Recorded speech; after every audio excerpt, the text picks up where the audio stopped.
నమస్కారం, welcome to I dream. ధర్మ మార్గం విత్ విజిత కార్యక్రమానికి స్వాగతం.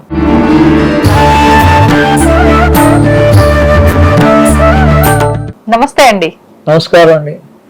మనకి ఇప్పుడు రాబోతున్నది ఆషాఢ అమావాస్య. ఈ అమావాస్య యొక్క విశిష్టత గురించి వివరించండి. అదేవిధంగా మరుసటి రోజు నుంచి మనకు శ్రావణ మాసం ప్రారంభము. శ్రావణ మాసం మొదటి రోజున ఆచరించాల్సిన విధానాల గురించి కూడా తెలియజేయండి. ఇది చాలా ప్రధానమైనటువంటి ఈ ఆషాఢ అమావాస్య. ఎందుకంటే పుష్యమి నక్షత్రంలో వస్తుంది 12వ తారీఖు. అలా రావటం వల్ల విశేషం అందుకనే పుష్యమి అంటేనే గురు పుష్యం అంటారు. గురువారం వస్తే పుష్యమి నక్షత్రాన్ని గురు పుష్యం అంటారు. గురు పుష్య యోగం. అందుకని గురు పుష్య యోగం అంటారు. అంటే అసలు ఒక మంత్రాన్ని ఒక గురువు ద్వారా ఏ నక్షత్రంలో తీసుకుంటే మనకు ఫలిస్తుంది. మనకి అమావాస్య అంటే ఆత్మకారకుడు. ఈ పౌర్ణమి అనేటువంటిది మనఃకారకుడు. మనసుకు సంబంధించింది పౌర్ణమి, ఆత్మకు సంబంధించింది అమావాస్య. అంటే శూన్యంలో మనకి వెలుగైతే దర్శించబడుతుందో అదే ఆత్మ.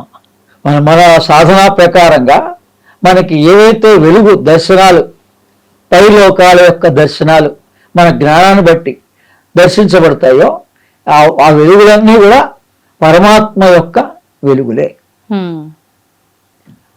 ఆత్మ జ్యోతిష్ స్వరూపం.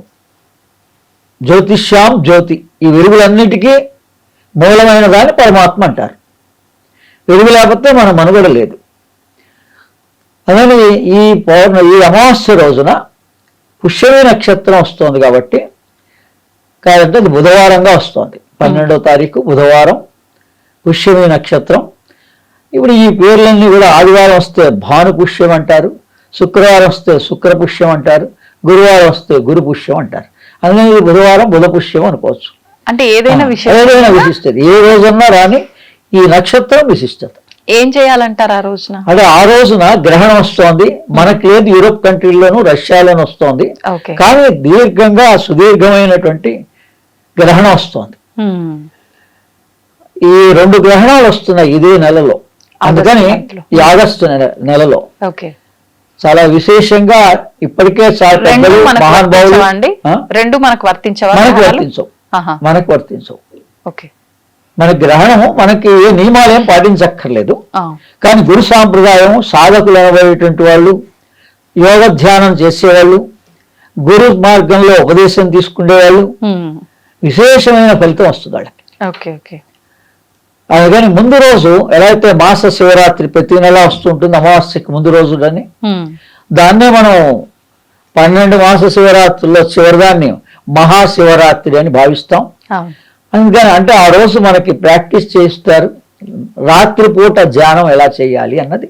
ప్రతి నెల కూడా మాస శివరాత్రి రోజున ముస్లిమ్స్ జగ్నేక రాత్ అంటారు, మనకి మాస శివరాత్రి అంటారు. అంటే రాత్రి సాధన గొప్పది సాధకులందరికీ, ఎవరికైనా యోగం ధ్యానం చేసే వాళ్ళకి, మంత్ర సాధన చేసుకునే వాళ్ళకి కూడా. అలానే ఈ గ్రహణం రాత్రి మన కాలమాన ప్రకారంగా 9:30 గంటల నుంచి తెల్లవారుజామున 4:25 వరకు వస్తుంది సుదీర్ఘంగా.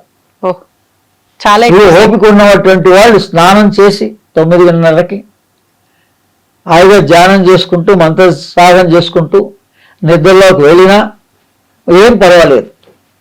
నిద్ర అయిపోతుంది, సాధన అయిపోతుంది. అద్భుతమైనటువంటి అవకాశం. త్వరగా ఆత్మసాక్షాత్కారం కలిగేటువంటి రోజు భగవంతుడు మనకి ఏర్పాటు చేశాడు.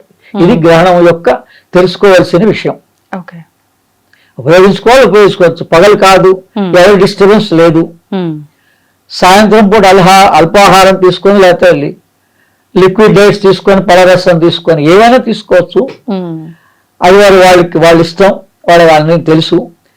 రాత్రి నుంచి మరి కాబట్టి 9:30 నుంచి మనం గనక ఈ మంత్రం గురుముఖత తీసుకోగలిగితే పగలే తీసుకోవచ్చు.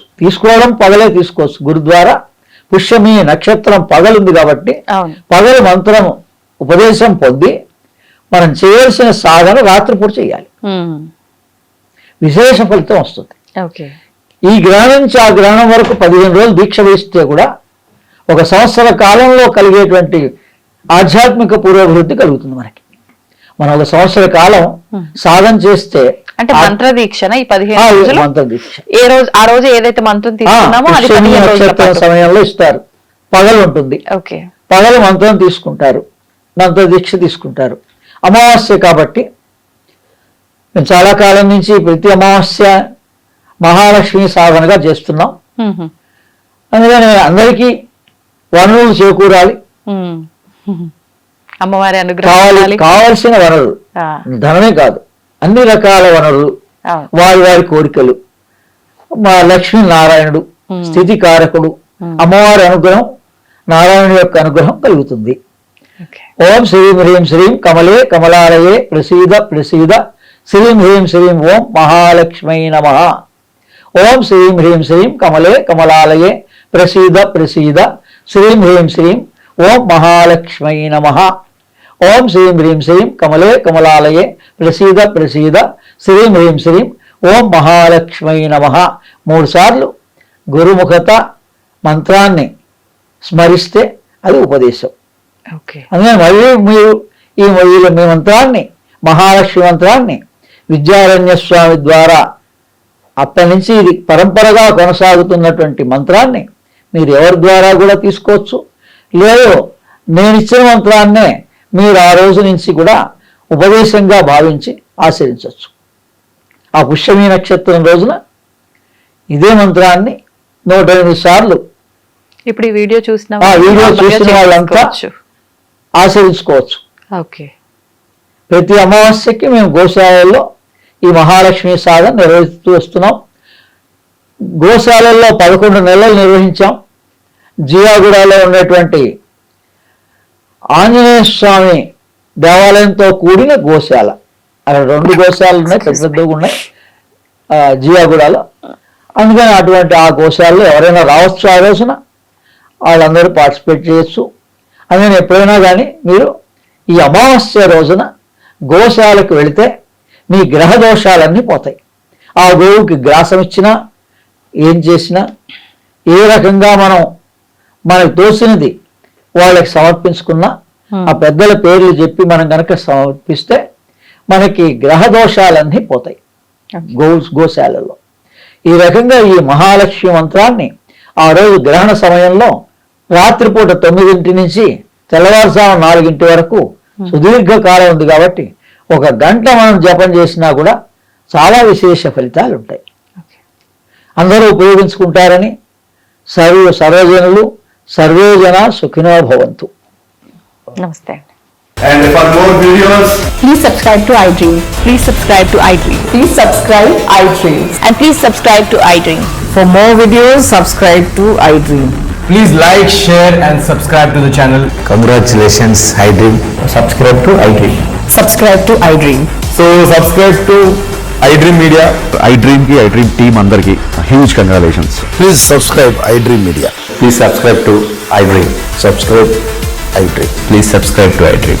iDream అంటే నా కళల ఛానల్ సబ్స్క్రైబ్ చేసుకున్న నోరు తిరుగుతలేదు, మీరైతే గంట గుర్తు కొట్టండి. For more such videos, please subscribe to iDream. Subscribe to iDream. Please subscribe to iDream. Please subscribe iDream Media. Please do subscribe to iDream. Please subscribe to iDream Media. For best entertainment and information, please subscribe iDream. And don't forget to subscribe to iDream.